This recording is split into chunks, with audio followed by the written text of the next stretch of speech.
इदं पूर्णात् पूर्णमुदच्यते पूर्णस्य पूर्णमादाय पूर्णमेवावशिष्यते। ॐ शान्तिः शान्तिः शान्तिः। वासुदेवं रमाकान्तं नत्वा नौकाक्षिभास्करः कुरुते जैमिनिलये प्रवेशायार्थसंग्रहम्।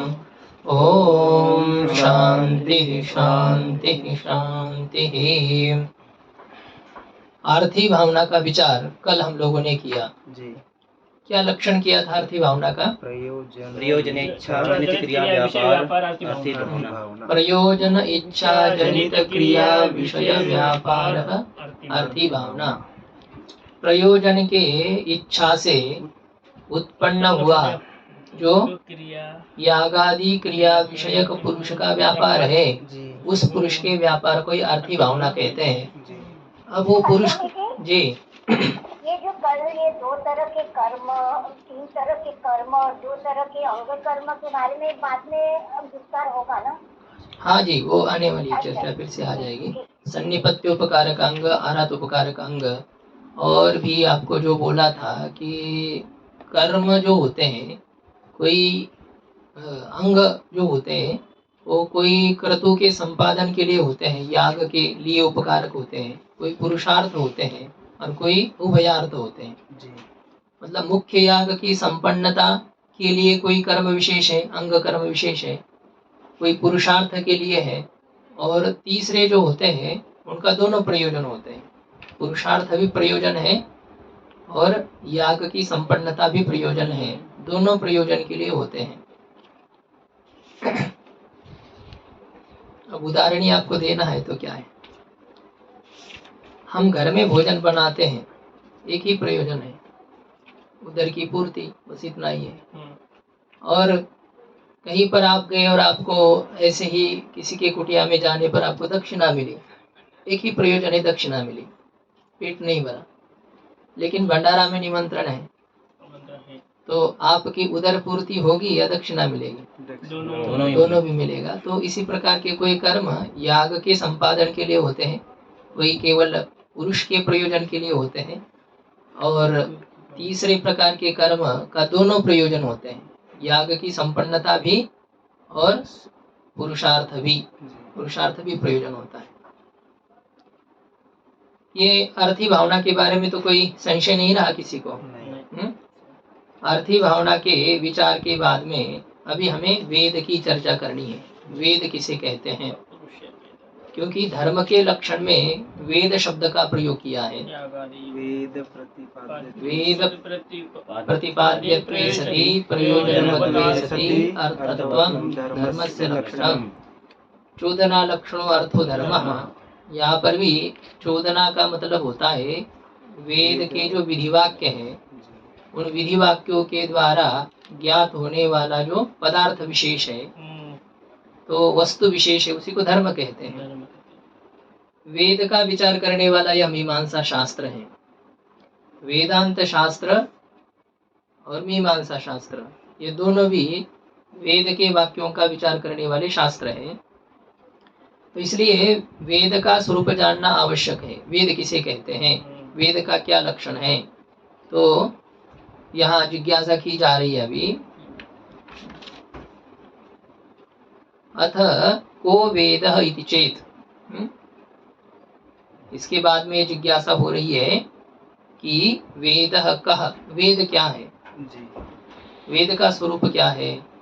इति चेत, ऐसी यदि पूर्व पक्षी शंका करे तो सिद्धांती वेद का लक्षण बता रहा है। उच्यते, कहा जाता है वेद का लक्षण, अपौरुषेयम वाक्यम वेदः, जो अपौरुषेय वाक्य है, जो पुरुष प्रणीत न हो, उसे अपौरुषेय कहेंगे। पुरुष के द्वारा जिसको उत्पन्न किया गया वो तो पौरुषेय हुआ, लेकिन वेद वाक्य पुरुष के द्वारा प्रणीत नहीं है। स्मृति, पुराण, धर्मशास्त्र, ये सभी जो है ये पौरुषेय होते हैं। मतलब वेद व्यास जी जैसे महापुरुष इनकी रचना करते हैं। और ये जो पुराण आदि होते हैं ये हर एक कल्प में अलग अलग होते हैं, मतलब उसमें भेद हो जाता है कथाओं में, भिन्न भिन्न कल्पों की कथा में भेद देखा जाता है। तो वो उसमें बदलाव हो सकता है। हर एक कल्प में स्मृति ग्रंथों में बहुत अंश में परिवर्तन होता है, किंतु वेद में प्रत्येक कल्प में कोई परिवर्तन नहीं है। वेद जैसा कि वैसा ही रहता है, उसमें एक मात्रा भी अधिक अथवा कम नहीं होता है, जैसा कि वैसा ही रहेगा। उसका प्राकट्य भगवान के द्वारा होता है भले ही सृष्टि के पहले, किंतु फिर भी उसको बनाया नहीं जाता है, नए सिरे से उसकी उत्पत्ति नहीं होती है, केवल उसको अव्यक्त किया जाता है। ऐसा जो ग्रंथ विशेष है, ऐसा जो वाक्य समूह है जो कि पुरुष प्रणीत न हो, उसी को वेद ऐसा कहते हैं। वेद के कई लक्षण हैं। ऋषियों के द्वारा प्रकाश जो प्राकट्य है, ऋषियों के द्वारा व्यक्त किया गया है भगवान। भगवान ने उनको प्रकट किया है, लेकिन क्या है, ऋषि मुनि जब ध्यान में बैठते हैं तो कुछ कुछ शाखाओं का प्राकट्य उनमें होता है, तो शाखाएं प्रकट हो जाती है उनके लिए, तो वो उसी के नाम से उस वेद भाग को कहा जाता है कि इसकी ऋषि आमुख है, इसकी देवता आमुख है। ये सब रहते हैं ना पहले, क्या उसको कहते हैं, वो सब पढ़ना पड़ता है। हाँ, होता नहीं, वो कोई स्तोत्र मन जो आदि जो रहते हैं उससे पहले सब रहता है। इसकी देवता विनियोगी जो होता है, अस्य श्री राम रक्षा स्तोत्र मंत्रस्य भगवान वेदव्यासु ऋषि अनुष्टुप छंदः श्री जो है, कहीं कहीं श्री कृष्ण देवता है, कहीं रामचंद्र देवता है, तो उनकी एक देवता है, उनके कोई ऋषि है, तो वो मंत्र उनके ध्यान में प्रकट हो जाते हैं। जब शाखाएं लुप्त हो जाती है तो फिर ऋषियों के ध्यान में वो प्रकट हो जाते हैं। अब जैसे कलयुग में धीरे धीरे वेद का ह्रास होता जा रहा है, मतलब वेद की ऋचाएं लुप्त हो रही है। अब जैसे कृतयुग का आरंभ होगा तो फिर वो मंत्र प्रकट हो जाएंगे, ऐसा ही है। लेकिन जब ब्रह्मा जी की आयु ही समाप्त हो जाती है, ब्रह्मा जी ही जब प्रकृति में लीन हो जाते हैं, तब जब सृष्टि होती है उस समय भगवान वेद को प्रकट करते हैं। तो ये तो चतुर्युगी के समाप्ति के समय वेद का ह्रास होते होते होते कलयुग में बहुत जब लुप्त हो जाता है वेद, तब कृत युगादि में ऋषियों के द्वारा उनको अभिव्यक्त किया जाता है। तो ये अवान्तर अभिव्यक्ति अलग चीज है, जहाँ पर प्रलय नहीं है। कृतयुग कलयुग के बाद में सीधा ही कृतयुग का प्रारंभ होगा, तो ऐसे में ऋषियों के द्वारा वेद को प्रकट किया जाएगा।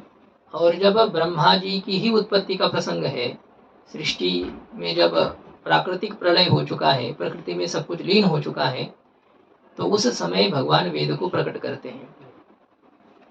तो भगवान के द्वारा प्रकट होता है, लेकिन भगवान के द्वारा उसको उत्पन्न नहीं किया जाता है, ऐसा ही है। वेद के और भी लक्षण है, धर्म ब्रह्म प्रतिपादकम अपौरुषेय वाक्यम, थोड़ा ही उसमें ही अंतर है। अपौरुषेय वेद वाक्य को, अपौरुषेय वाक्य को वेद कहा, तो उसी को ये कहा कि धर्म ब्रह्म प्रतिपादक। वेद के दो प्रतिपाद्य विषय मुख्य रूप से, धर्म और दूसरा ब्रह्म। धर्म और ब्रह्म का प्रतिपादन करता है। प्रवृत्ति और निवृत्ति, धर्म जिसे कहेंगे, प्रवृत्ति धर्म, प्रवृत्ति धर्म, निवृत्ति धर्म, इसे धर्म ही होता है। मोक्ष को प्राप्त कराने वाला धर्म निवृत्ति धर्म। वैसे प्रवृत्ति धर्म से भी मोक्ष प्राप्त होता है, लेकिन वो क्रम से। प्रवृत्ति का अनुष्ठान करते करते, मतलब विहित कर्मों का जब हम अनुष्ठान करेंगे गृहस्थ धर्म में जा करके, तो तब अंतःकरण की शुद्धि होगी, अंतःकरण का विक्षेप निवृत्त होगा उपासना आदि के द्वारा, और तब निवृत्ति धर्म के माध्यम से हमारे आवरण की निवृत्ति होगी, ज्ञान की प्राप्ति होगी। तो ये होता है। पहले राजा लोगों के चरित्र को जब हम सुनते हैं तो एक स्थावर अवस्था वृद्धावस्था तक 50-55 साल तक उस काल की उम्र के हिसाब से वो गृहस्थाश्रम में रह करके बाद में वानप्रस्थ में जाएंगे, फिर संन्यास लेंगे और फिर अच्छी गति को प्राप्त होते थे, या तो भगवत साक्षात्कार उनको होता था, कृपा आत्मस्वरूप का साक्षात्कार, तो ये एक होता है प्रवृत्ति धर्म से यदि आप चलते हो तो निवृत्ति धर्म में एक बार जाना ही पड़ेगा, सबका त्याग करना पड़ेगा और सबके त्याग के द्वारा फिर मोक्ष की प्राप्ति होगी। हाँ, ये भी एक सोचने की बात होगी, यहाँ पर जिज्ञासा या आक्षेप जरूर होगा कि क्या गृहस्थ में रहते रहते किसी को ज्ञान होगा ही नहीं। अर्थ ये हो जाएगा ना इसका कि यदि निवृत्ति धर्म का आखिरी में आश्रय करना ही है, इसका मतलब गृहस्थ में कोई ज्ञानी नहीं हो सकता है, यह भी बात नहीं है। गृहस्थ में भी आप रहते हुए निवृत्ति में जा सकते हैं। मिथिलायाम प्रदीप्तायाम न मे दह्यति कश्चन, ये जो जनक जी के वाक्य है कि ये मिथिला जल रही है, मेरा कुछ नहीं जल रहा है, इसको आप प्रवृत्ति धर्म कहेंगे, निवृत्ति कहेंगे। शरीर तक का उनको होश नहीं है, आखिरी उनका पैर तक जलने लगा, फिर भी वो कथा में एकाग्रता से बैठे हुए सुन रहे हैं, जो उनकी शास्त्र चर्चा चल रही है उसमें एकाग्रता से बैठे हुए हैं। तो ऐसे प्रवृत्ति में रहते रहते निवृत्ति मार्ग में यदि रह जाए, जिसको भगवान ने कहा है ना, अनाश्रितः कर्म फलम कार्यं कर्म करोति यः स सन्यासी च योगी च न निरग्निर् न चाक्रियः। कर्म फल का आश्रय नहीं करते हुए, कर्म फल की अभिलाषा नहीं करते हुए, निष्काम भाव से जो अपने कर्तव्य कर्म का पालन करता है उसे सन्यासी कहते हैं। तो इस प्रकार से हो, ऐसे यदि वो तो एक गौण सन्यास है वस्तु दृष्टिया, जैसा कि सन्यासी ने पूरा छोड़ दिया है और ये वहां रहते हुए भी अलिप्त है, इसलिए ब्रह्मण्याधाय कर्माणि संगं त्यक्त्वा करोति यः लिप्यते न स पापेन पद्मपत्रं विवाम्भसा। तो इस प्रकार से जो रहने वाला है तो वह भी वस्तु दृष्टिया उसको निवृत्त मार्ग का ही पथिक माना जाएगा। तो होता है चित्त की स्थिति पर निर्भर है ज्ञान की जो प्राप्ति है, अंतःकरण की स्थिति आपकी कैसी है, आप प्रवृत्ति में है या निवृत्ति में है, आप गृहस्थी या सन्यासी है, आप स्त्री है या पुरुष है, आप बालक है या वृद्ध है, आप भारत देश में या भारतेतर देश में है, आप इस लोक में या देवता के लोक में है, ये सब कुछ विशेष महत्व नहीं रखता है। आपके चित्त की स्थिति क्या है। गर्भ में तक वामदेव ऋषि को ज्ञान होता है तो वो हो सकता है, आपकी स्थिति वैसी बननी चाहिए, लेकिन वो कुछ अपवाद ऐसे भले ही हो। बाकी हम सामान्य नियम की यदि चर्चा करेंगे तो ये दो प्रकार के जो धर्म है, प्रवृत्ति धर्म और निवृत्ति धर्म, तो उनमें प्रवृत्ति धर्म में क्रिया की प्रधानता है, उपासना की प्रधानता है, और निवृत्ति धर्म में त्याग की प्रधानता है। तो इन दोनों प्रकार के धर्म का प्रतिपादक जो अपौरुषेय वाक्य समूह है उसी को ही वेद भगवान कहते हैं, वो वेद है। दूसरा और लक्षण किया है वेद का, ब्रह्म मुख निर्गत धर्म ज्ञापक शास्त्रम, ब्रह्मा जी के मुख से निकला हुआ जो धर्म का बोधक शास्त्र विशेष है उसे वेद कहते हैं। तो ब्रह्मा जी के मुख से भी इसकी उत्पत्ति यानी इसका प्राकट्य माना जाता है। ब्रह्मा जी के मुख से को मीमांसक मानेंगे, हाँ? इस लक्षण को उत्पत्ति नहीं कह रहे ना हम, प्रकट होने में उनको भी कोई आपत्ति नहीं होनी चाहिए। अभिव्यक्ति हो रही है ना, पदार्थ की उत्पत्ति हम नहीं मान रहे हैं। और वो क्या उनके पिताजी को मानना पड़ेगा, क्योंकि यहाँ पर जो है बहुत सारे श्रुति वचन भी हैं जिससे कि यह कहा जाता है कि वेद भगवान का प्राकट्य अभिव्यक्ति ब्रह्मा जी के मुख से होती है या देवता उनसे होती है। आप इसी पृष्ठ के जो हिंदी टीका है उसके आखिरी में 2-4 पंक्ति संस्कृत की है, वहाँ ये कहा गया है, प्रजापतिर्वा इदमेव एक आसीत् स तपोतप्यत तस्मात् ते पानात् त्रयो देवा असृजन्त। ये वाक्य मिले आपको कौन से पृष्ठ पर? इसी पृष्ठ पर, जिस पृष्ठ पर हम पढ़ रहे हैं 47 पृष्ठ पर हिंदी टीका की नीचे से 4th पंक्ति हिंदी व्याख्या। प्रजापति एक ही पहले थे, पहले केवल ब्रह्मा जी ही थे अकेले और उन्होंने तप किया, स तपः अतप्यत, ब्रह्मा जी ने तप किया। पंक्ति मिली कि नहीं सबको? जी नहीं मिली।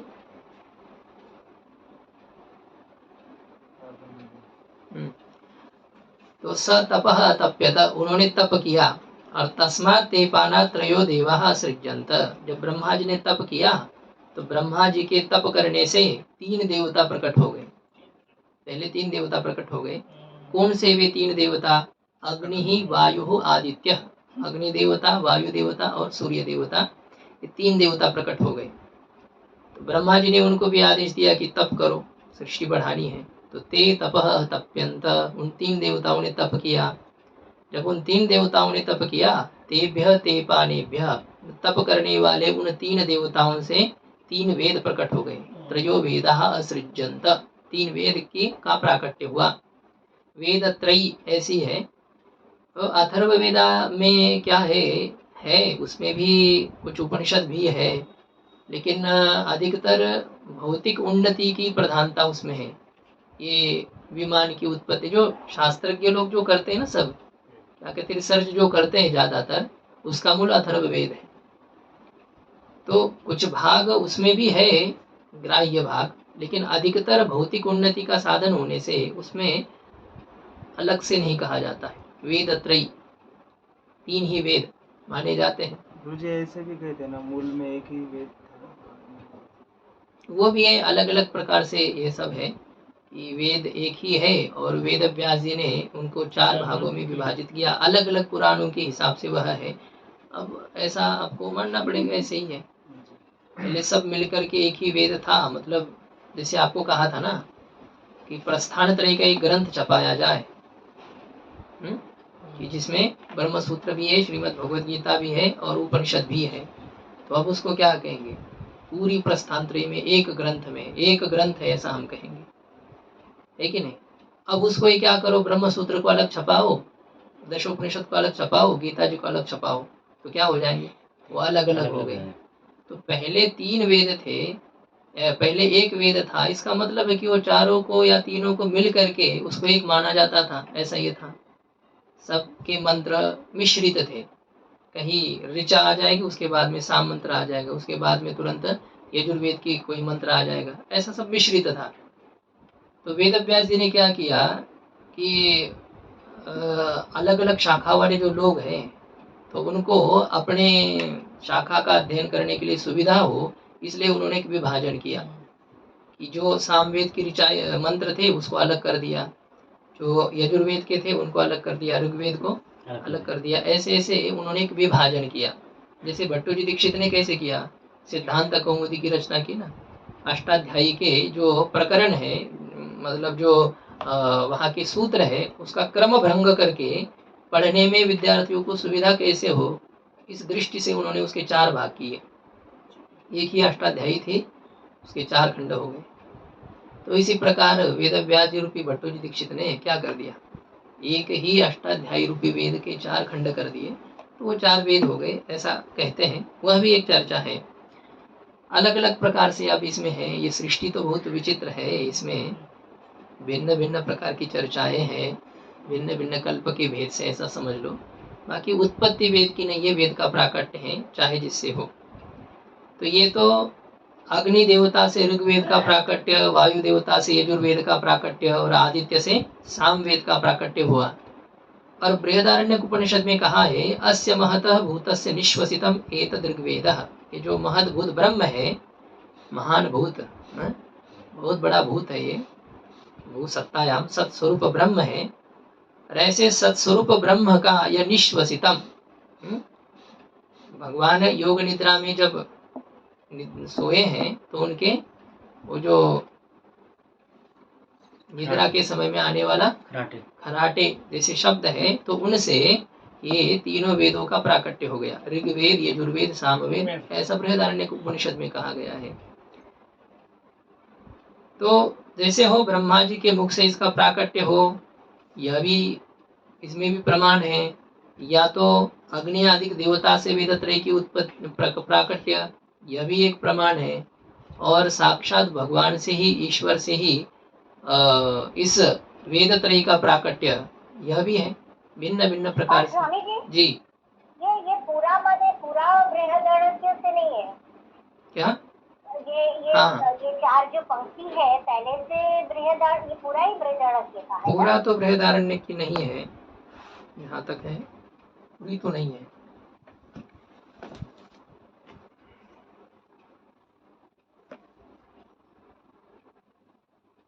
माने ये प्रजापति वा इदम एक, ये बृहदारण्यक वहीं से नहीं है। जहाँ तक है वहाँ से नहीं देख रहे हैं। ये तो है गुरु गुरु जी जी, आख्या प्रवचना सूत्र के ऊपर प्रजापति, हम्म? ये तो बात है। नहीं, वो बृहदारण्यक उपनिषद का है क्या, जो उन्होंने 2, 4, 10 लिखा है ना।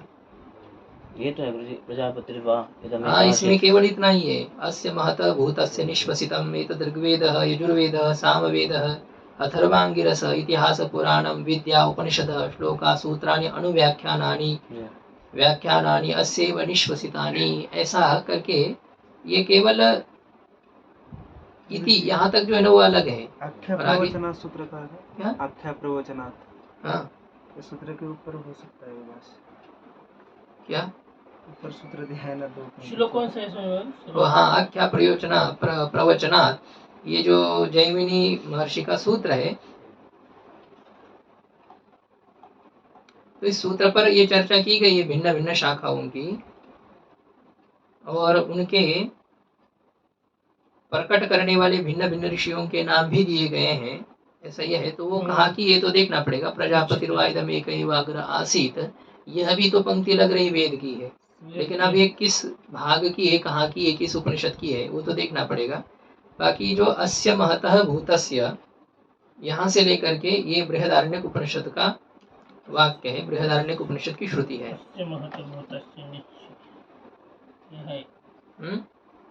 वही उतना ही है। ठीक है, देखेंगे। तो ये भी एक वेद का लक्षण हो गया, ब्रह्मा जी के मुख से निष्पन्न हुआ, अभिव्यक्त हुआ जो धर्म बोधक शास्त्र विशेष है, उसी को वेद कहते हैं। तो अपौरुषेय वाक्य वेद, एक वेद का लक्षण यह भी किया है, प्रत्यक्षेणानुमानेन यस्तुपायो न बुध्यते एनम विदन्ति वेदेन तस्मात् वेदस्य वेदता। जिस उपाय का प्रत्यक्ष प्रमाण से अथवा अनुमान प्रमाण से ज्ञान न हो, प्रत्यक्ष प्रमाण से जो ज्ञात न हो, अनुमान प्रमाण से भी जो ज्ञात न हो, जैसे स्वर्ग को चाहने वाला याग करे, याग से स्वर्ग की प्राप्ति होती है, यह हमें प्रत्यक्ष प्रमाण से ज्ञात है या अनुमान प्रमाण से? दोनों से नहीं, शब्द प्रमाण के अलावा और किसी प्रमाण से ज्ञात नहीं है। तो जिस उपाय को प्रत्यक्ष प्रमाण से नहीं जाना जाता है, जिस उपाय को अनुमान प्रमाण से नहीं जाना जाता है, तो अन्य प्रमाणों के लिए तो किमु वक्तव्यम, वो प्रमाण क्या आपको बोध कर पाएंगे। तो ऐसे उपाय विशेष को वेदेन विदन्ति, ऐसे उपाय विशेष को वेद के द्वारा जाना जाता है, यही वेद की वेदता है। तो जिसके द्वारा ये सब कोश में है ना, ये आप जो कह रहे हैं? कहीं कहीं है, कुछ कोश में है, कुछ कहीं पहले लिखे हैं कहीं से।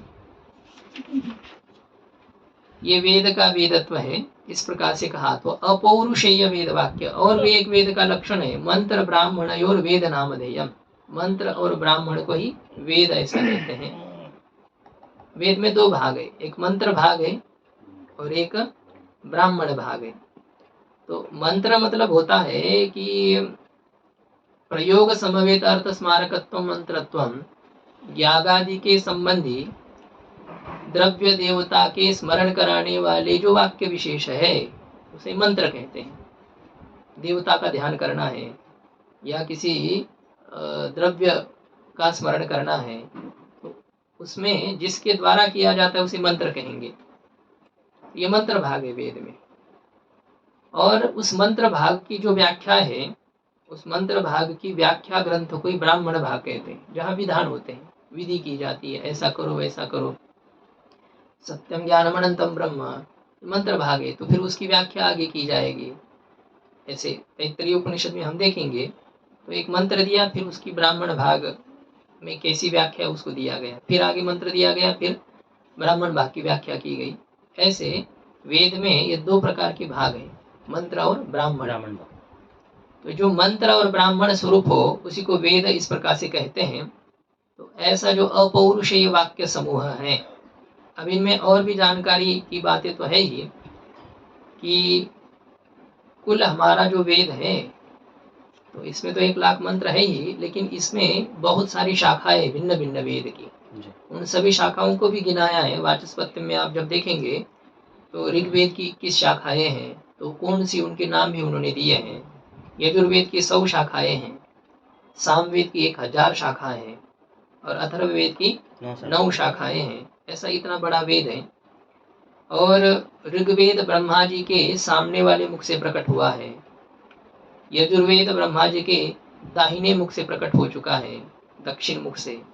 सामवेद ब्रह्मा जी के पश्चिम मुख से प्रकट हो चुका है, पीछे वाले मुख से।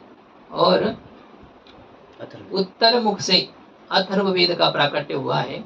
इस प्रकार से ये ब्रह्मा जी के 4 मुख से 4 वेदों का प्राकट्य हुआ, ऐसा कहा। और ये देवता से भी प्राकट्य हुआ, यह भी है। ब्रह्मा मतलब भगवान से प्राकट्य हो गया, ईश्वर से प्राकट्य हो गया, यह भी है, चाहे जिससे प्रकट हो चुके हैं। बस ये है, भिन्न भिन्न वचन है। स्वामी जी जी कई लोग कहते हैं ना कि अथर्ववेद तो ये 3 ही वेद है, अथर्ववेद तो क्या बाद में आया है या कुछ? वेद त्रय ही मैंने अभी पहले चर्चा की इस विषय में। अथर्ववेद जो है भौतिकता के विषयों को प्रधानता से कहता है। उसमें भी मुंडक उपनिषद है, मांडुक्य उपनिषद है, उपनिषद उसमें भी है। लेकिन विशेष रूप से बाहरी चर्चा उसमें होने के कारण से मुख्य रूप से वेद त्रयी ही है, तीन ही वेद। उसका इन तीनों में आविर्भाव हो जाता है, अंतर्भाव। हाँ, क्योंकि ऋग्वेद के मंत्र ले गए, उसमें कुछ ऐसा होता है, वो वेद त्रयी के ही मंत्र को उसमें डाल करके फिर बनाया गया, इस प्रकार से यदि कहा जाए तो उसके विषय में तो हम ऐसे एक दावे के साथ नहीं कह सकते हैं। चतुर्वेद ऐसा भी आता है, और ज्यादातर 14 जब विद्या की बातें आती है तो वेदों को 4 रूप से ही गिनाया जाता है। तो इसका अर्थ ये नहीं कह सकते कि 3 वेदों के कुछ मंत्रों को अलग करके फिर उससे और कुछ मिला करके अथर्ववेद बनाया गया, ऐसा तो नहीं है। अब देखो ना, ये सब सृष्टि की ऐसी विचित्रता है। कहीं पर 3 वेद की उत्पत्ति की बात कही जा रही है, कहीं पर 4 वेद की उत्पत्ति की बात कही जा रही है, और कहीं पर क्या है, ईश्वर से वेद का प्राकट्य कहा जा रहा है, कहीं देवताओं से। तो ये सब कुछ बहुत विचित्रता है सृष्टि में। इसलिए हमारे वेदांत शास्त्र को शरण जाना पड़ता है। ये सृष्टि जो है वो मिथ्या है, इसमें सब बताने में कोई तात्पर्य नहीं है। अलग अलग प्रकार से बातें कही जा रही है, तो इसमें उपनिषद भी इस प्रकार से ये उलझाने की बातें करे, ये उचित नहीं है। इस प्रकार की शंकाएं नहीं होनी चाहिए, इसमें ये तात्पर्य ही नहीं है। जैसा हो, वेद इस प्रकार से प्रकट हो गया है। और ये 4 प्रकार के वेदों की भी बात आ जाती है। और यह भी कहा जाता है कि वेद पहले एक ही था, और वेद व्यास जी ने इनके 4 विभाग किए, यह भी है। तो जो आपको पहले उदाहरण दिया वैसा समझ लो। 4 वेद मतलब चारों मिलकर के एक ही थे, पहले सब मिश्रित थे, और वेद व्यास जी ने उनको शाखा के भेद से, मतलब पढ़ने के हिसाब से सरलता हो इसलिए अलग अलग प्रकरण बनाए। तो इसलिए वेद व्यास जी ने इनके 4 विभाजन किए। ऐसे भी पुराणों के वचन हैं, कोश में आप देखेंगे ये सब बात है। और इस वेद के 4 भाग करके वेद व्यास जी ने अपने 4 शिष्यों को इनका विभाजन करके दे दिया। पहले ऋषि को ऋग्वेद दे दिया, वैशंपायन ऋषि को यजुर्वेद दे दिया, और जैमिनी ऋषि को सामवेद दे दिया, और सुमंतु नाम के उनके शिष्य थे, उन्होंने अथर्ववेद को दे दिया। ऐसे इस वेद के बारे में विचार है। अपौरुषेय है वेद, यह बात वेदांती भी स्वीकार करते हैं, अपौरुषेय है। किंतु इसका अर्थ यह नहीं होता है कि वेद नित्य है। अपौरुषेय का मतलब होता है कि जिस प्रकार से वेद व्यास जी आदि का स्मरण करते हुए स्मृति ग्रंथों की रचना करते हैं, उनके एक कोई कर्ता प्रसिद्ध है, तो इस प्रकार से यह किसी वेद व्यास जी जैसे पुरुषों के द्वारा अभिव्यक्त बनाया गया नहीं है वेद, अभी तो परम पुरुष परमात्मा के द्वारा किया गया है। इसलिए इसको अपौरुषेय भी कहा जा सकता है, सामान्य पुरुष प्रणीत नहीं है। भले वेद व्यास जी क्यों न हो, लेकिन है तो भगवान की कुछ कला विशेष है, तो उनके द्वारा भी ये नहीं बनाया गया, भगवान के द्वारा किया गया है।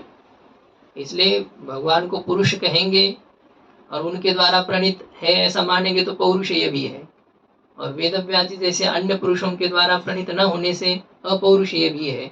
ऐसा वेदांत में इसको कहा जाता है कि हम दोनों तरफ हैं। पौरुषेय है कहेंगे नैयायिक आदिक तो ठीक वैसा है, और यदि अपौरुषेय कहेंगे तो वो भी ठीक है। अपौरुषेय की व्याख्या इसी की है यहाँ पर वेदांतियों ने, सजातीय उच्चारण अनपेक्ष उच्चारण विषयत्व। सजातीय उच्चारण के अपेक्षा के बिना जो उच्चारण का विषय हो। मतलब जब इस वेद का प्राकट्य किया जाता है तो तब पहले का स्मरण करते हुए उसके जैसे ही इसका उच्चारण करना, ऐसा नहीं होता है। वेद व्यास जी आदि को कई सालों तक तपश्चर्या करते हैं, फिर भगवान शंकर जी की कृपा से उनमें वो सामर्थ्य आता है, फिर वो पुराण आदि की रचना करते हैं। तो ऐसे ईश्वर से जब इन वेदों का प्राकट्य होता है तो कुछ स्मरण करते हुए उनके बुद्धि में आ गए, कुछ विषय आ गए, फिर उन्होंने लिखना प्रारंभ किया, धीरे धीरे वेद बनने लगा, ऐसा नहीं होता है। तो सजातीय उच्चारण के निरपेक्ष उच्चारण का जो विषय हो उसे अपौरुषेय कहते हैं। इसलिए ईश्वर जब वेद को बनाते हैं सोचना नहीं पड़ता ईश्वर को पहले कैसा था, क्या था, या दीर्घ था या ह्रस्व था, या उकार था या ईकार था, ये ईश्वर को सोचना नहीं होता है। हो जाए जिसका कर्ता स्मर्यमान न हो उसे भी अपौरुषेय कहते हैं।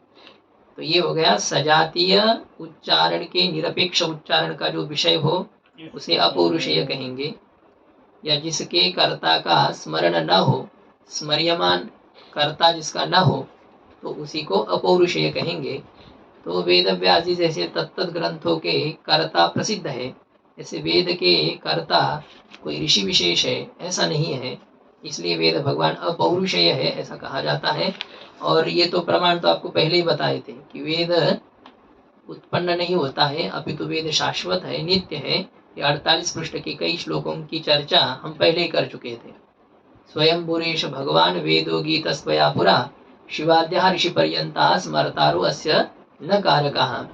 ये भगवान वेद जो है वो स्वयंभू है और इस स्वयंभू वेद को आपने गाया है। गीता जी का जैसे हम गायन करें, गाया हमने गीता जी को गाया, मतलब क्या, गीता जी को हमने उपदेश किया नहीं, हमने लिखा, हमने केवल विद्यमान गीता को गाया जो थी पहले से। उसी प्रकार से भगवान भी जब वेद का गायन करते हैं, ब्रह्मा जी को उपदेश करते हैं, तो वे कोई उसकी उत्पत्ति नहीं करते हैं, वो पहले से ही रहता है, भगवान सिखाते बस उनको देते हैं। ब्रह्म शिव जी से लेकर के सभी जो ऋषि हैं वे केवल इसके स्मरण करने वाले हैं, इसके उत्पादक नहीं है। नीचे भी टिप्पणी में, एक दो टिप्पणी में यह बात आई है, पराशर स्मृति और मत्स्य पुराण के श्लोक यहाँ पर उद्धृत किए हैं कि वेद का कोई कर्ता नहीं है, ब्रह्मा जी केवल वेद का स्मरण करते हैं। और ये जो वेद है यह अनादि है, शाश्वत है, ये ब्रह्मा जी के द्वारा केवल इसको अव्यक्त किया जाता है। आदौ वेदमयी दिव्या यतः सर्ग प्रवृत्तयः, सबसे पहले क्या है, ये दिव्य जो वेदमयी है वो स्वयंभू ब्रह्मा जी की वाणी से अव्यक्त होती है और फिर जिससे सर्ग की उत्पत्ति होती है। अस्य वेदस्य सर्वज्ञ कल्पादौ परमेश्वरः व्यंजकः, हे विप्राः, हे ब्राह्मणों, इस वेद के कल्प के आदि में सर्वज्ञ ईश्वर केवल अभिव्यंजक होते हैं, इसको केवल ईश्वर अभिव्यक्त करते हैं। एकाग्रता से होना चाहिए। मैंने कहा था कि 48 पृष्ठ पर इसमें टिप्पणी में, हाँ श्लोक तो हो गया ना क्या, हाँ तो फिर नीचे टिप्पणी की बात मैं दूसरे श्लोक और बोल रहा हूँ। अस्य वेदस्य, इस वेद के कल्प के आदि में सर्वज्ञ ईश्वर केवल अभिव्यंजक है, केवल अभिव्यक्त करने वाले हैं। नैव कर्ता न संशय, वो कोई कर्ता नहीं है, इसमें कोई संशय नहीं है। वे बनाते नहीं है वेद को, केवल अभिव्यक्त करते हैं। विप्रहा तो संबोधन है। तो कुल मिलाकर के बात यह है कि वेद अपौरुषेय है, वेद किसी के द्वारा बनाया गया नहीं है, ऐसा यह है। अनुमान के द्वारा भी वेद की नित्यता सिद्ध कर चुके थे। वेदाध्ययनम, वेदस्य अध्ययनम गुरुअध्ययन पूर्वकम, अध्ययन सामान्यात् अधुना अध्ययनवत्। ये पहले अनुमान के द्वारा भी वेद की नित्यता सिद्ध की थी कि जैसे आजकल अध्ययन गुरु के उच्चारण पूर्वक होता है, वैसे ही जब कभी वेद का अध्ययन होता होगा तो वो हमेशा गुरु के उच्चारण पूर्वक ही होगा। तो यह बात वेद की नित्यता स्वीकार किए बिना बनेगी नहीं। जब पहली बार वेद बना, उत्पन्न हुआ, तो उत्पन्न करने वाले को तो किसी ने वेद पढ़ाया नहीं था, तो नहीं था तो फिर जो वेदाध्ययनत्व हेतु है वह व्यभिचार दोषग्रस्त हो जाएगा। इसलिए मीमांसक लोग कहते हैं कि वेद नित्य है, ऐसी इसकी धारा चलती रहती है। इसने उसको पढ़ाया, उसने उसको पढ़ाया। बृहदारण्यक उपनिषद के आखिरी में देखिए, ये 50-60 लोगों की ऐसी, मतलब ऋषियों की ऐसी परंपरा दी है कि इन्होंने इनको दिया, इन्होंने इनको दिया वह वेद। सभी छांदोग्य उपनिषद में भी शायद आखिरी में है ऐसी जो परंपराएं हैं, ये है विद्या किसने किसको दी, उसने उसको दी, उसने उसको दी। इसकी एक परंपरा, एक धारा है। नित्य है, शाश्वत है वेद। अपौरुषेयम वाक्यम वेद, अपौरुषेय वाक्यों को ही वेद इस प्रकार से कहते हैं।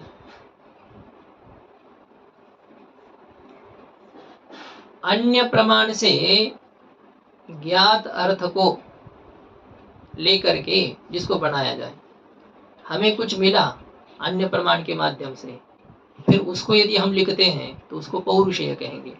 अब हम जो वेदांत के ऊपर किसी ग्रंथ की रचना करेंगे, न्याय के ऊपर, मीमांसा के ऊपर कोई ग्रंथ लिखेंगे, तो वो कैसे लिखेंगे?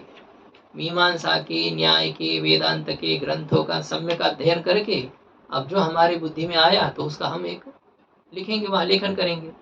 उसी के ही वचन होते हैं, यहाँ पर हम अपनी भाषा में लिखते हैं, इसको कहते हैं पौरुषेय। और जो अन्य प्रमाण से ज्ञात न हो, इस प्रकार से जिसका प्राकट्य हो, उसी को अपौरुषेय कहेंगे। तो वेद किसी अन्य प्रमाण से ज्ञात नहीं है। भगवान जब इसको बनाते हैं तो किसी से पढ़ करके बनाते हैं, किसी से सुन करके बनाते हैं, ऐसी बात नहीं है। अपौरुषेय वाक्यों को वेद कहते हैं। वह 5 प्रकार का है, मतलब वेद में 5 भाग है। सच पंचविधः, वह जो वेद है 5 भाग वाला है, 5 प्रकार का है। विधि, मंत्र, नामधेय, निषेध, अर्थवाद, भेदात पंचविधः। विधि, मंत्र, नामधेय, निषेध और अर्थवाद, इस भेद से 5 प्रकार का है। बस इस पूरे ग्रंथ में हमें इन्हीं 5 प्रकारों की चर्चा करनी है। यही 5 भेद है। आगे विधि विभाग आएगा, फिर मंत्र विभाग, फिर नामधेय विभाग, निषेध विभाग, अर्थवाद विभाग, ग्रंथ की समाप्ति हो जाएगी। ऐसे इस प्रकार से इस ग्रंथ का यदि विषय देखा जाए तो बहुत ही एक ही सूत्र में याद रखने लायक है। धर्म का लक्षण वेद को लेकर के किया, बस फिर वेद किसे कहेंगे, वेद का स्वरूप बता करके वेद के 5 भाग बताए, उन 5 भागों की व्याख्या, ग्रंथ की समाप्ति। ऐसे ये 5 प्रकार इस वेद में हैं। तो जिसमें पहले स्वामी जी, ये जो आपने आगे कहा, ये मंत्र और ब्राह्मण जो भाग है वेद के, और ये 5 प्रकार के वाक्य है, तो माने इसमें क्या? देखिए, प्रकार करने के अलग अलग एक पद्धतियां होती है। किस प्रकार से आप देखते हैं, सांख्य शास्त्र, सांख्य कारिका पर आप विचार कीजिए। वहां पर कहा कि पदार्थ 25 हैं।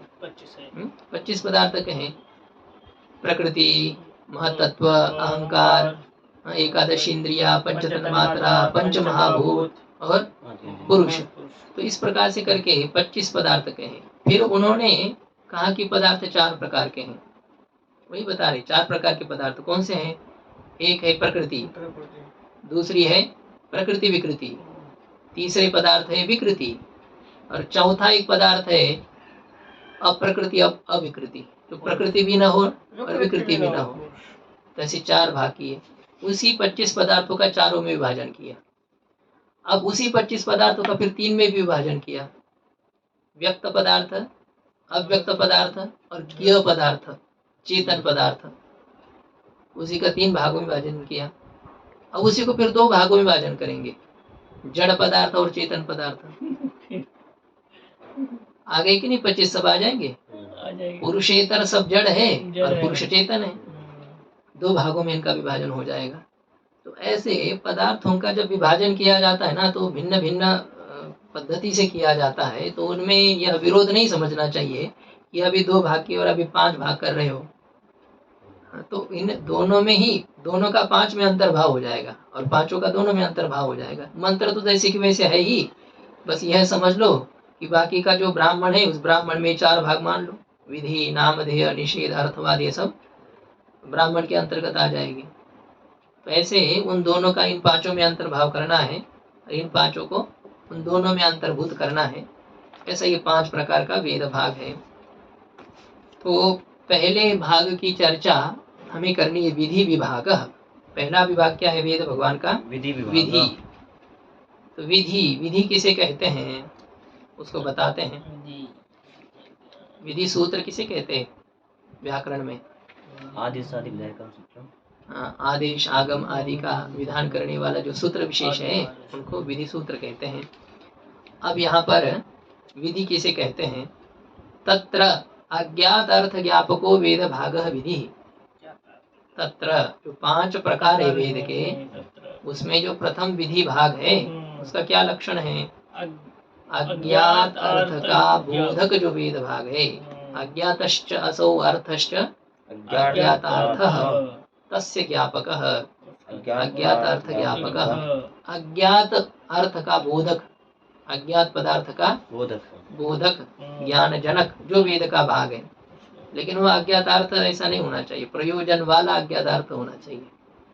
जो ज्ञात ने हमने किसी को सुना दिया उतने मात्र से उसमें कोई नाविन्य नहीं होता है या उसमें कोई विशेषता नहीं मानी जाती है। जो प्रयोजन वाला हो, प्रयोजन वाले अज्ञात अर्थ के बोधक वेद भागों को ही विधि कहते हैं। और वेद भगवान कभी ऐसा कहते नहीं, निष्प्रयोजन की बात वेद में नहीं कही जाती जिसका कोई प्रयोजन ना हो। प्रयोजनवत पहले कहा था ना, संपूर्ण वेद का तात्पर्य धर्म में है। और धर्म कैसा होता है? धर्म का लक्षण क्या है? प्रयोजनवत्वम धर्म का लक्षण का घटक है। तो वेद का कोई भी वाक्य हो या वेद का कोई भी पद हो वो निष्प्रयोजन नहीं है, उसका प्रयोजन है। अष्टाध्यायी के बारे में जैसे कहा जाता है कि इस अष्टाध्यायी की आधी मात्रा तक व्यर्थ नहीं है, ऐसा कहते हैं भाष्यकार भगवान पतंजलि महर्षि, जो कि सूत्र के सूत्रों का खंडन कर देते हैं। वे कहते हैं अष्टाध्यायी की आधी मात्रा भी व्यर्थ नहीं है। अब इसमें विरोधाभास है कि नहीं है? आप कह रहे हो कि अष्टाध्यायी की आधी मात्रा व्यर्थ नहीं है, अब पूरे सूत्र को आप कह रहे कि इसकी कोई जरूरत नहीं थी, तो आप सूत्रों का खंडन कर रहे हैं। तो भाष्यकार भगवान कहते हैं कि दोनों बातें सही है। ब्रह्म बंधुर न हंतव्य आतताई वधारण, ब्राह्मणाधम क्यों ना हो उसकी हत्या नहीं करनी चाहिए, किंतु आतताई को छोड़ना नहीं चाहिए। अश्वत्थामा सामने खड़ा है और भगवान की तरफ अर्जुन देख रहे हैं, क्या किया जाए इसके साथ? कोई कह रहे मार दिया जाए, कोई कह रहे छोड़ दिया जाए, दो पक्ष हो गए। अब अर्जुन किसकी बात माने? तो अर्जुन तो अपने गुरु की बात मानते हैं, भगवान की तरफ देखते हैं, आपका क्या आदेश है? हम इनको कुछ नहीं समझते, कुछ मतलब हम जानते हैं कि आप जो कहेंगे वही सही है, क्या किया जाए?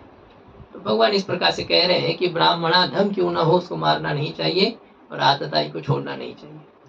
अर्जुन तो पक्का चेला था, समझ गया कि आतताई इसको छोड़ना नहीं है और ब्राह्मणाधम है मारना नहीं, तो इसका क्या मृत्यु दंड नहीं देना है, लेकिन ब्राह्मण का अपमान करना है उसकी मृत्यु तुल्य होता है। मारा तो नहीं गया, उसके मणि को निकाल दिया गया जिसमें निरंतर खून बहता रहता था, ऐसा जो है। तो मार दिया कि नहीं अश्वत्थामा ने ब्राह्मण को?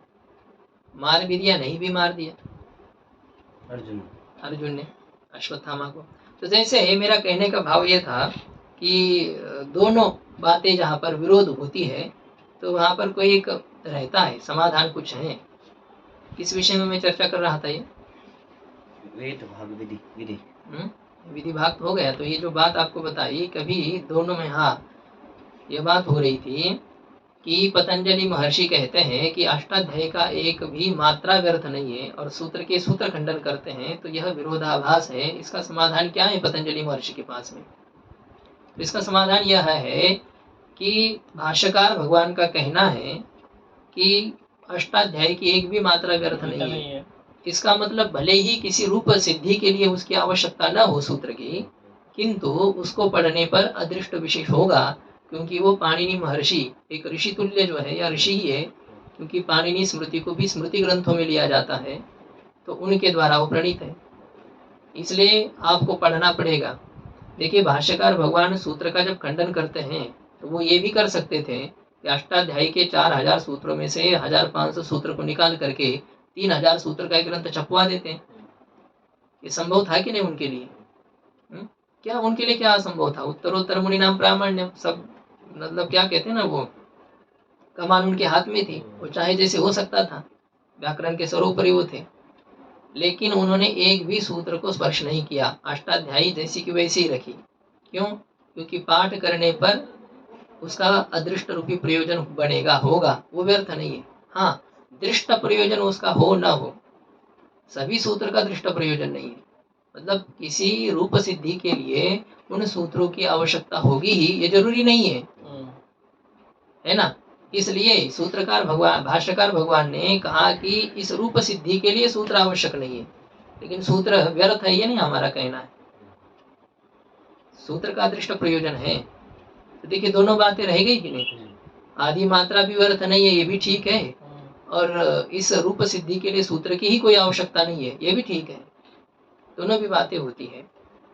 तो ये आदृष्ट के लिए बहुत सारे ग्रंथ लिखे हुए हैं उन्होंने। किन्होंने? मतलब ये ऋषि मुनि ने बहुत सारे आदृष्ट के लिए ग्रंथ लिख रखे ना, उसके लिए वो क्या आवश्यकता है? सब बहुत सारे हैं, लेकिन अब बहुत सारे इसका मतलब क्या इनमें से कोई कोई छाटते जाना, ये तो नहीं होता है ना। जो व्याकरण स्मृति का आश्रय करेगा, जैसे गीता जी है, अब गीता जी का अवलंब करके कोई चल रहा है तो वो दूसरा ग्रंथ नहीं पढ़ना चाहता है या नहीं पढ़ना चाहिए, क्योंकि एक एक ग्रंथ हमारा परिपूर्ण है, समर्थ है। तो जितने मात्रा में अदृष्ट बनना चाहिए के ग्रंथ से, तो उसमें से कोई भाग यदि काट दिया जाए, छाट दिया जाए, तो केवल एक ग्रंथ मात्र का आश्रय करने वाले की क्या स्थिति होगी? नहीं, ये जो भी है सूत्र उससे भी तो अदृष्ट होता होगा ना। होता है, हम ये कह रहे हैं कि देखिए आपके अन्न छत्र में जैसे कि क्या चावल नहीं बना, क्यों नहीं बना? बोले वो तो सब दूसरी जगह चावल मिलता ही है, इधर उधर सब लोग खा करके आते ही है, तो यहाँ बनाने की जरूरत नहीं है। लेकिन भाई ऐसे भी कोई छात्र होते हैं कि जो कि दूसरी जगह नहीं जाते, आपके यहाँ आते हैं, उनको चावल चाहिए, तो उनके लिए बनाना आवश्यक है कि नहीं? जो आपके लिए कनिष्ठ है, तो अष्टाध्यायी के लिए जो एक कनिष्ठ है, जो और ग्रंथ का आश्रय ही नहीं करना चाहते हैं, उनके लिए पर्याप्त अदृष्ट बने कि जो कि व्याकरण में उनकी गति होने के लिए या व्याकरण का साध्य प्राप्ति के लिए समर्थ हो, प्रबल हो, उस प्रकार के वाक्यों, उस प्रकार का अदृष्ट बनाने के लिए उन सूत्रों की आवश्यकता है। और जितने जो काम के उससे इतना अदृष्ट नहीं बनता है। ये मान लो जितना होना चाहिए उतना नहीं है, नहीं तो इतनी मात्रा में बनाने का क्या मतलब रहा। और प्रासादिकता है उनमें जो आई है ना, जिस दोबारा पढ़े तो आदि हो जाएगा ना गुरुजी। क्या अदृष्ट उसी को पढ़ेंगे तो नहीं होता है। देखिए एक प्रत्येक सूत्रों की अपनी अपनी क्वालिटी होती है, उससे होगा। बारंबार 10 बार रोटी खाने से क्या गुलाब जामुन का स्वाद आएगा क्या?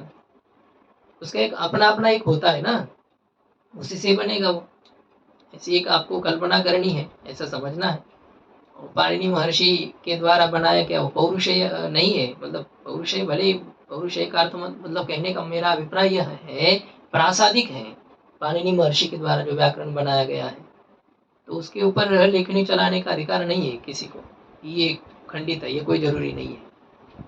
जैसे अनन्याष्टयन्तयन्तमाम, ये सूत्र का, ये श्लोक जो है गलत है, ये नहीं कहना है। हम कहीं कम पढ़ रहे हैं, ये बात समझ लीजिए। तो वैसे जो पाणिनि महर्षि के द्वारा जो व्याकरण लिखा गया, तो उसमें क्या है, अलग अलग प्रकार से हम सोच सकते हैं। एक तो हमें अदृष्ट बनाना ये प्रयोजन है, इसलिए सभी सूत्र सार्थक हैं। दूसरा यह बात है कि वो प्रासादिक वाणी है, उसके ऊपर कोई काट छाट नहीं कर सकते हैं। हाँ, उसकी संगति आप लगा सकते हैं कि ठीक है पाणिनि महर्षि ने कृपा करके ये सूत्र बनाया है, हालांकि इसकी जरूरी नहीं थी, लेकिन फिर भी विद्यार्थियों को कष्ट न हो, वही सरलता से उनको ज्ञान हो, इसलिए पाणिनि जी ने बनाया है। क्योंकि बहुत सारे विषय ग्रंथ में बारंबार आते हैं, वेदांत शास्त्र के वही विषय दोबारा आ जाएंगे। बृहदारण्यक उपनिषद में ही कई ऐसे प्रकरण है कि दो बार आ गए। क्यों आ गए वो? तो वो कृपा है, उनमें दया भाव है, करुणा है, इसलिए वो बारंबार दिए जाते हैं। तो उसमें पुनरुक्ति दोष की शंका नहीं करनी चाहिए। वो विषय ही ऐसा सूक्ष्म रहता है कि जिनको समझाने के लिए बारंबार बोलना पड़ता है, कहना पड़ता है। तो इसलिए पाणिनि जी के जो सूत्र है, कुछ ऐसे सूत्र जिनका खंडन भाष्यकार ने किया, वो सामान्य बुद्धि वालों के लिए जरूरी है। जो तीक्ष्ण बुद्धि वाले हैं उनके लिए आवश्यक नहीं है। इसलिए भाष्यकार भगवान ने कहा कि हाँ तुम लोगों के लिए कोई जरूरी नहीं है। ऐसे होता है, कुछ विषय ऐसे है कि कुछ लोगों के लिए आवश्यक नहीं और कुछ लोगों के लिए आवश्यक है, ऐसा ही है।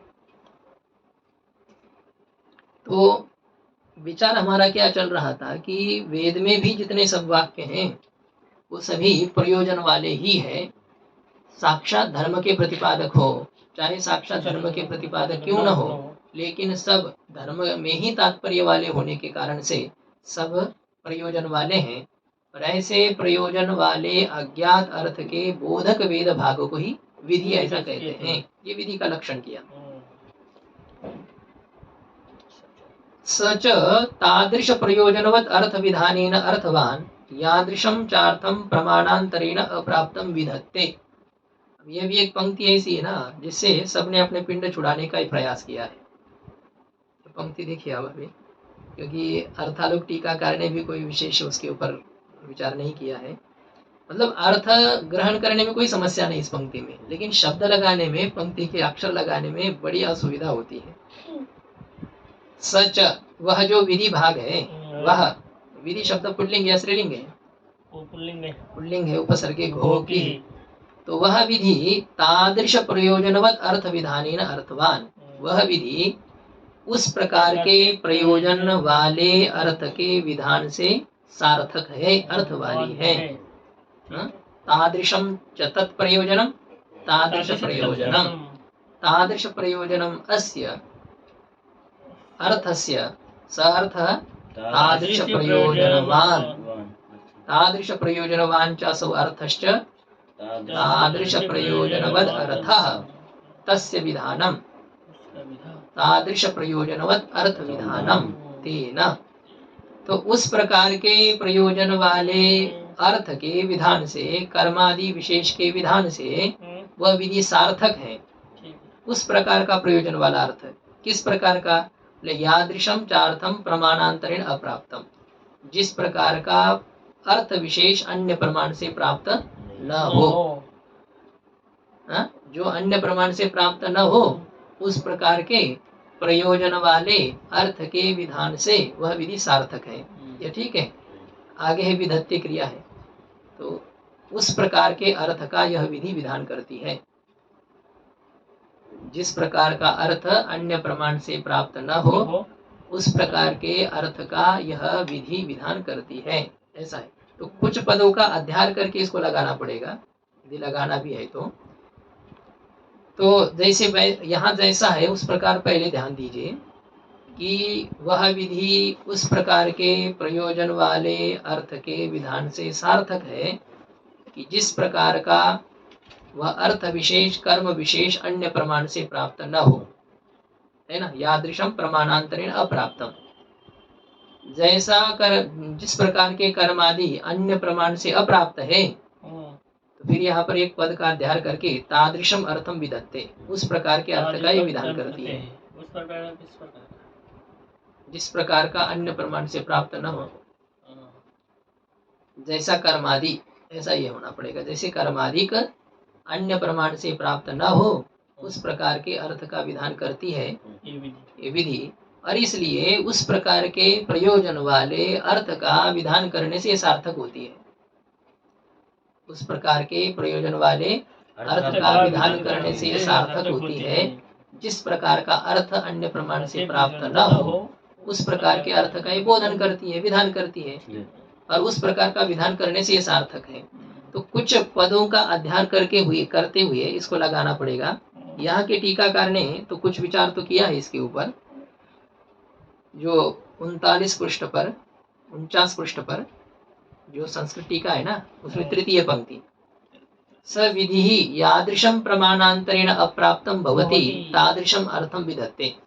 वह विधि जिस प्रकार अन्य प्रमाण से प्राप्त न हो, जैसा पदार्थ विशेष व कर्म विशेष अन्य प्रमाण से प्राप्त न हो, तादृशम अर्थम विधत्ते, उस प्रकार के अर्थ का विधान करती है। ये विधि उस प्रकार के अर्थ का विधान करती है जैसा अर्थ अन्य प्रमाण से प्राप्त न हो। वो अर्थ क्या स्वर्ग है? अर्थ या कर्म है ना, विधान स्वर्ग का थोड़ी होगा, विधान तो कर्म विशेष का होगा। कर्मादि का विधान करती है। और तेन च अज्ञात प्रयोजनवत अर्थ विधानी न अर्थवान, और उस प्रकार के अज्ञात प्रयोजन वाले अर्थ के विधान से यह सार्थक है, इस प्रकार की योजना है, ऐसा यहाँ अन्वय है, ऐसा इन्होंने कह दिया, ये लगाया। तो फिर भी कुछ ना कुछ पद का अध्ययन करते ही इसको लगाना पड़ रहा है। या तो इसको तादृशम यदि अलग पद हो ना, सच तादृश प्रयोजनवत अर्थ विधानेन अर्थवान, यहाँ पर तादृशम यदि भिन्न करेंगे तो कुछ हद तक फिर भी ठीक होने का संभावना होती है कि सच प्रयोजन अर्थ विधानेन प्रयोजनवत अर्थ विधानेन अर्थवान। देखो कैसी पंक्ति बनेगी फिर, वह विधि प्रयोजन वाले कर्मादि रूप पदार्थ के विधान से सार्थक है ना, वह प्रयोजन वाले पदार्थ के विधान से सार्थक है, जिस प्रकार का अर्थ विशेष अन्य प्रमाण से प्राप्त न हो तादृशम अर्थम विदत्ते, उस प्रकार के अर्थ का ही विधान करते। तादृशम का अन्वय अर्थम के साथ करेंगे, तादृशम अर्थम विदत्ते, उस प्रकार के अर्थ का ही विधान करती है। या तो तादृशम पद का अध्ययन करो, जो पहली पद्धति आपको बताई थी कि जिस प्रकार का अर्थ अन्य प्रमाण से प्राप्त न हो तो उस प्रकार के अर्थ का ये विधान करती है, और उस प्रकार के प्रयोजन वाले अर्थ के विधान करने से ये सार्थक होती है, ऐसी ये हो रही है। ये जो विधत्य पद दिया ना, उन्होंने अलग वाक्य बना देते तो ठीक रहता, लेकिन ये दोनों मिश्रित करके इन्होंने गड़बड़ कर दी है। ये विधत्य क्रिया का कर्म तो अर्थम बनेगा, लेकिन अप्राप्तम के साथ उसका अन्वय नहीं होगा, क्योंकि अर्थ पुल्लिंग शब्द है। अप्राप्तम यहाँ पर प्रथमा चाहिए हमको, यादृशम प्रमाणांतरेण अप्राप्तम भवति, जैसा अर्थ अन्य प्रमाण से अप्राप्त हो तादृशम अर्थम विधत्ते, उस प्रकार के अर्थ का ये विधान करती है। और उस प्रकार के प्रयोजन वाले अर्थ का विधान करने से वह विधि सार्थक होती है, सार्थक है। तो कुल तो आपको अभिप्राय तो समझ में आया ना पंक्ति का, प्रयोजन वाले अर्थ का ये विधान करती है, इसलिए विधि वाक्य सार्थक है। अब इसमें उदाहरण दे रहे हैं कि यथा अग्निहोत्रम जो हुआ स्वर्ग काम, स्वर्ग को चाहने वाला अग्निहोत्र होम करे, अग्निहोत्र नामक हवन करे। अब अग्निहोत्र होम क्या होता है, ये सब है अग्नि और सूर्य देवता है जिसका, ऐसा जो सायंकाल में और प्रातः काल में नियम से किया जाने वाला जो कर्म विशेष है उसे अग्निहोत्र कहते हैं। प्रातः काल और सायंकाल जो किया जाता है, जिसकी देवता है अग्नि और सूर्य, ऐसे कर्म विशेष है अग्निहोत्र। तो इस अग्निहोत्र होम का हवन करे, स्वर्ग को चाहने वाला अग्निहोत्र का हवन करे। इति विधि, इस प्रकार की जो विधि है वो मानांतरेण अप्राप्तम, वह विधि अन्य प्रमाण से प्राप्त नहीं है। पीछे तो बोलता था ये तो स्वर्ग काम, तो स्वर्ग काम तो वहाँ से प्राप्त है नहीं, स्वर्ग को चाहने वाला याग करे और स्वर्ग को चाहने वाला होम करे, याग और होम में अंतर है, अलग है। यहाँ होम स्वर्ग प्रयोजन वाला होम प्राप्त नहीं है, याग अलग है। ये होम है ना, या होम है, होम देवता के उद्देश्य से हविष्य द्रव्य का जो अग्नि में प्रक्षेप होता है उसी को होम कहते हैं, होम अलग है। तो ये स्वर्ग प्रयोजन वाला जो होम है, इसका विधान इस वाक्य के द्वारा किया जाता है। यह विधि मानांतरेण अप्राप्तम, अन्य प्रमाण से जो ज्ञात न हो ऐसे स्वर्ग रूपी प्रयोजन वाले होम का विधान करती है, ठीक है ना। स्वर्ग रूपी प्रयोजन वाले होम का ये विधान करती है, जो होम रूपी पदार्थ अन्य प्रमाण से ज्ञात नहीं है। हाँ, प्रयाग में जो जुहोती सब जगह लगाया ना, तो जुहोती लगाने से वो हवन हुआ, और ये यहाँ की हवन है, तो ये माने हवन याग का भाग हो सकता है, ऐसा होगा।